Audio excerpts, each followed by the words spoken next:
James has just wrote, what's the advantages of investing in regen areas as opposed to already established areas like Chelsea and Fulham?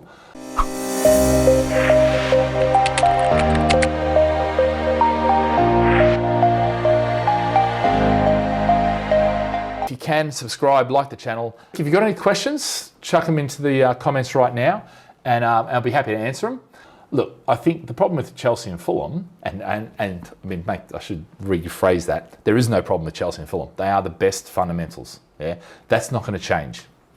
But what you're not going to get is the massive growth rates, in there. You are going to get consistent growth rates because the fundamentals are the best. But what you get from a regeneration area is an area that perhaps is a lower price compared to where it'll be. So you get a very quick growth on that sort of stuff.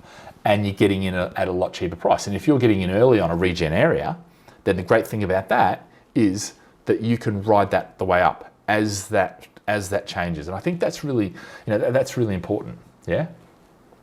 So hopefully that answers your question. But look, I love Chelsea and Fulham, but for most people, in fact, a lot of our clients really, that's not, they're not able to afford to get in there. And I always say, buy with the best fundamentals, and buy the area where you can afford the best fundamentals. So if that means you can't afford London, you can afford Manchester or Birmingham or somewhere like that, then go to those areas. If you can't afford that, then step down to the next level, maybe a Leeds or a Nottingham or a Liverpool or or maybe even go out and get, houses in the suburbs or something like that. Like, there's always options, yeah? You start wherever you can, and then as your portfolio builds up, you move into the better fundamentals, yeah?